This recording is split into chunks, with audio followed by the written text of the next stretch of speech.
Today, I'm going to tempt it to make and eat the 7 most powerful foods from Breath of the Wild. This is based on quite a few things, but primarily a video from Austin John Plays where he pointed out the most powerful things in the Breath of the Wild. The kicker is that I have to follow a lot of these ingredients. On top of that, my wife is going to help determine as to whether or not some of these foods are dubious or are edible. If most of them are edible, I get a secret prize at the end of this. Let's get started.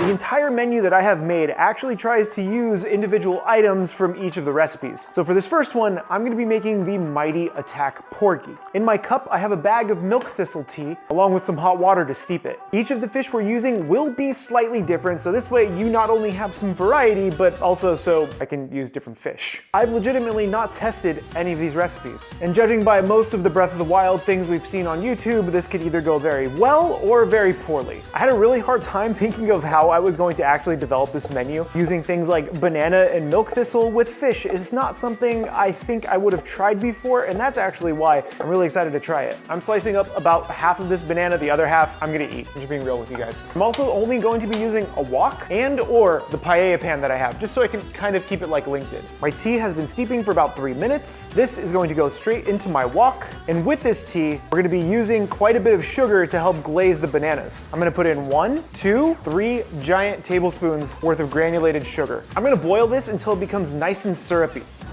Now my tea and my sugar has actually reduced. This is when I'm gonna take my bananas and we're just gonna plop these right into the wok and start cooking the bananas with that tea and sugar. This almost reminds me of making something like a banana foster. This is pretty much good to go, and I'm gonna leave it in the wok and set it to the side while we cook the fish. Now Link actually uses quite a bit of goat butter in a lot of his recipes, which I don't have. So instead I'm using just good old regular butter. You can't have butter, sir. First fish is actually going to be halibut. Gonna hit the fish with some salt and a hit of black pepper. I'm gonna place this skin side down to start. It's actually a very poor choice of pan to cook fish like this because it's just such a big pan. If you decide to do it this way, this does take quite a while. I've actually been basting this for about 10 minutes, and I highly recommend instead you just throw it in the oven. I'm also gonna plate this if I can get it off of here. I should have probably grabbed a fish spatula, but that's okay. Then we're gonna take some of our now like caramelized candied milk thistle bananas. This is one of the weirdest garnishes I've ever used on halibut. I've made a lot of halibut. Do you know who's not gonna be excited because it has banana on it? Rachel, I need you to try this. She's gonna give us our pass or fail. So she's gonna be biased to this because she doesn't like banana. Come on, 3, 2, 1, go. I don't like this game. 3, 2, 1, go. Oh my God.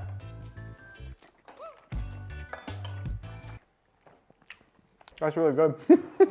Is that a pass or a fail?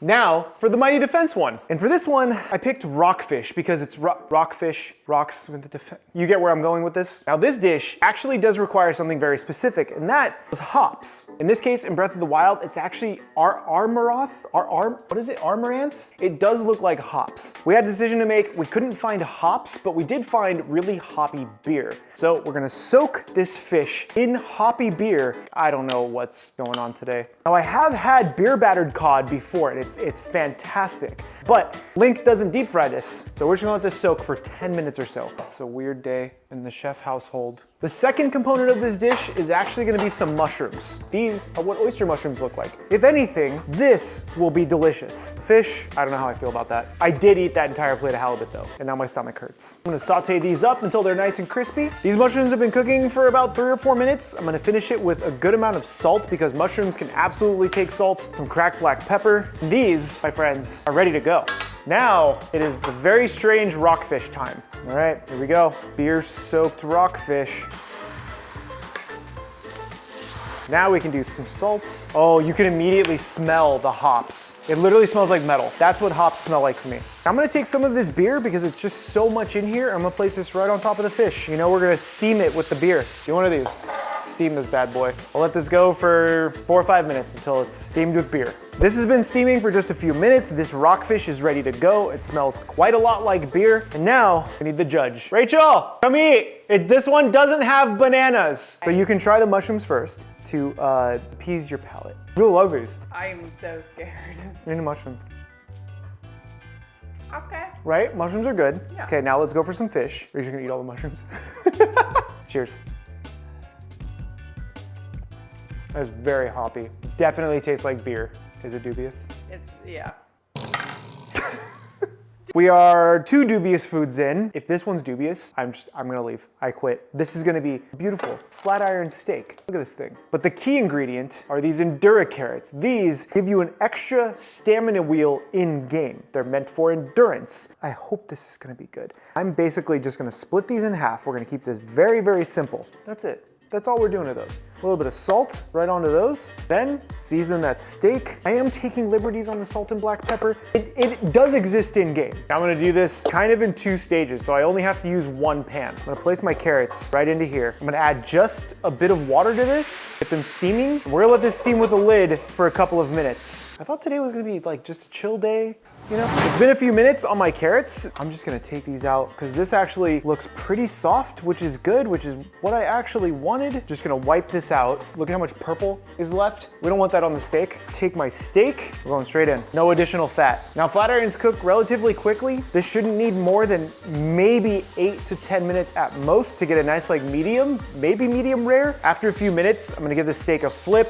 The steak has been going for a couple of minutes on this side. This is when I'm gonna put my carrots back in to the same pan, right? This should be delicious. This has to be delicious. This steak should be ready to go. I'm gonna place this onto the plate that the carrots were just on. The one thing about flat iron is that sometimes you get these pieces that, like this one, are a little bit thinner in some places than the other. You can kind of see that the bottom's a little bit thicker. This part down here is a little more done than this. Let's cut it into this bad boy. Okay, this side is a nice, almost rare. It's a nice like medium rare. It's a little almost rare side. I guarantee you the other side is not gonna look like that. That has always been the struggle with cooking flat irons in restaurants. Now I want you to see the difference. I'm gonna show this to you guys. These two are basically at the end of different sides. Look at the difference. Same cut of steak. You can see how much more rare this one is than this one. Take this whole slab of steak, put it on my plate. Now we put the carrots on it, and then we'll get the judge. Rachel! She doesn't trust me after the first 2. What's special about this steak? I won't tell you until you try it. So technically this is about the carrots. The carrots get paired with whatever we want. So I chose the prime meat because it has a longer lasting effect in game.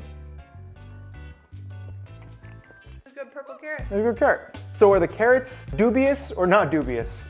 Not dubious. Okay, so it's kind of like the mushroom one in the last one. Now for the prime meat. Steak, you couldn't mess it up that bad. What'd you do to it? What did you do to it? So is the steak dubious or not dubious? Not dubious. We got one. Next. We need to change things up just a little bit because we've had nothing but savory, 2 dubious foods, one that was fine according to Rachel, which was the steak we just had and the endurance carrot. And now we're gonna go into the sneaky mode. This is using the Silent Princess. And the closest thing I could find to Silent Princess is fresh, or I guess dried this is just dried lavender, not fresh, lavender. Lavender has a very calming effect in a lot of ways. So what we're gonna do is we're gonna make a lavender soda. I'm gonna put in about a tablespoon, 2 tablespoons worth of lavender. I'm adding it to just a little bit of water here. This is gonna help steep it and almost create a tea. Into my water and lavender mixture, I'm gonna add another, whatever, two tablespoons. We're gonna need more sugar. We're gonna need more sugar than that. We need equal parts sugar and water. We're essentially making a simple syrup that you would find maybe like at a Starbucks. Once this has come up to a boil and all that sugar has dissolved, I'm gonna turn this off. We're gonna let it hang out for like 15 minutes or so.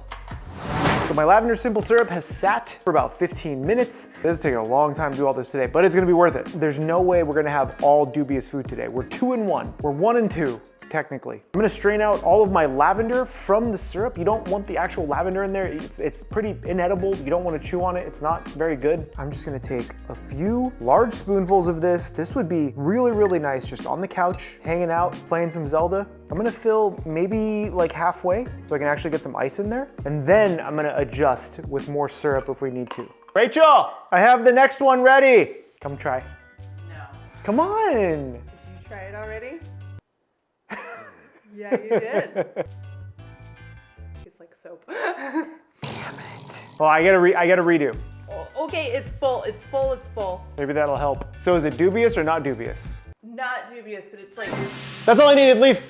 We did it. Sick Nope. and sweet and a little Nope. soapy, but it's not bad. We're officially 2 for 2. 2 dubious, 2 not dubious. Now the energizing dish actually calls for Samioka bass, S-A-M-I-O-K-A bass. It's been very difficult to find bass here in Oregon. I called 4 different fish houses and none of them had bass. So in this case, I actually am gonna be using some black cod. Now, I would have used the accompaniments the same way, along with one secret ingredient that I can't tell you about quite yet. Now these are blood oranges and cara cara oranges. Look at the color on that. Absolutely freaking beautiful. This is the cara cara orange. I'm gonna peel these back to show off all of that gorgeous orange flesh. Now the next thing I wanna do is do orange supremes. Now this is kind of a little tricky. You cut in between each orange segment and then you're left with this beautiful orange slice. I wanna make sure I don't throw away this leftover orange just because there's so much liquid in here. We're gonna juice that for later. So I have my blood orange ready to go and I have my cara cara ready to go. I had to separate these because the blood orange will literally make everything red, which I don't want immediately. So what I'm gonna do now is I'm actually going to cook down some of this cara cara juice because this stuff is so freaking good. We're gonna make 2 different syrups, a cara cara and a blood orange. I'm just gonna squeeze as much juice as I can out of those little bits of orange flesh that remain from cutting the orange pieces. Then I'm gonna take my little pieces of cara cara. I actually cut each of those pieces that I had cut in half. So I'm gonna throw in just a spoonful of sugar onto here just so it gets nice and thick. The reason why I went for some citrus to pair with the bass, because yes, in game, you can actually pair the bass with basically anything to get the same effect. I wanted this to be energizing and I figured there's vitamin C, there's fruit, there's sugar. It's probably energizing. Once the sugar has more or less dissolved in some of that liquid, this is ready. Look at the color on that. A little bit of caramelization on the sugar. That's beautiful. Next, we're gonna do the same thing, but with the blood orange. Juice all of the orange into the container. It's a wok, Paul. Same thing here. Spoonful of sugar right into that orange juice. Then the blood orange segments, we cut these up the same exact way as we did the other ones. After a couple of minutes, the blood orange one is done. Oh, that's gonna be nice. And now with these 2 done, look at the colors on those. They are freaking gorgeous. We can actually cook off the fish because this dish only has these 3 and actually it has 4 components. You know what time it is? Oh God. We have made so many dishes today. Get some salt on this. There was a video that I watched recently from Polygon where it was the 78 different Breath of the Wild dishes. They refused to use salt unless the recipe called for it. I don't envy their situation. I'm gonna cook this black cod flesh side down first for just a couple of minutes, and then I'm gonna flip it and cook it on its skin side. I'm gonna take this and I'm gonna put it directly onto my plate. Now, even if I have torn up this fish for lack of a spatula, we can still fix this. We're gonna take some of our blood orange sauce going at an angle, and then some of the cara cara sauce. And then finally, the secret ingredient is electric dust. This is an energizing dish. Now, electric dust is actually ground up Szechuan peppercorn. This is what that powder looks like. You can barely see it. It's nice and gold. It's actually just the luster dust along with the buzz button. And there, my friends, is the energizing dish. Rachel! Gandalf, you can't have that, buddy. Blood orange, cara cara. Why is it sparkly? It's from a very secret ingredient, Chemical X. I kind of like it. It's really subtle, right? It is subtle. Cooked oranges are throwing me off. Dubious or not dubious? Not dubious. I'll take it. That's enough. Not Nope. me. We have 2 dubious dishes and 3 not dubious dishes. This can still go either way because the next 2 are very questionable. But the next one is the haste buff. This one uses lotus. I mean, in particular, it's supposed to use fleet lotus seed, but in this case, I am just using fresh lotus. I'm just looking forward to some vegetables, something very bland, you know? Maybe we'll throw a little bit of butter in there. So after slicing my lotus nice and thin, this is kind of nice and like fanned out now. In addition to the lotus, I'm actually using some cremini mushrooms because this calls for 3 rushrooms. That's what we got. With my water now at a boil, I'm gonna place my lotus directly into here. We're gonna blanch this for just a couple of minutes until they soften. Hopefully it's not dubious. This lotus has been boiling for probably close to 10 minutes now. It's a little tender. Some of these pieces are a little thicker than others, but it has some bend to it and some give. So I'm going to actually remove these. That needs to sit for just a minute while we work with the mushrooms. A little bit of butter, because that's the only fat we're allowed to use. Throw my mushrooms in at the very least. Maybe the mushrooms will carry this. I'm slowly losing my mind because we've been doing this for 5 hours. It's been about 10 minutes. These mushrooms are nice and roasted. I'm gonna take my lotus root, and I think this is a lot of lotus root, so I'm gonna do like maybe half of it. Season this, bit of salt. It's gonna smoke out the house. I'm just giving this a nice toss, just so maybe, you know, maybe the flavor from the mushroom will carry over to the lotus and give it something. I'm gonna finish this with some Lon Lon Ranch butter. Moment of truth, because this is the second to last dish. Maybe if I like plate it up in a really nice way, it might seem nicer than it is. Okay, here is the haste buff. Rachel, I have a haste buff ready. You wanna see? Hi. Sit. Oh, you good boy. I'm going in on a mushroom first. It Cheers. depends on what you did to him this time, though. Why did you look at the camera like that? I'm just acknowledging everybody over there. Mushrooms are good. Go mushroom. Okay. Okay, but now we have to try the Fleet Lotus. It's like a potato. It's a potato. Actually, with a little bit of that butter, it has kind of that like roasted potato flavor. Okay, dubious or not dubious? Dubious. No, not dubious. We'll take it.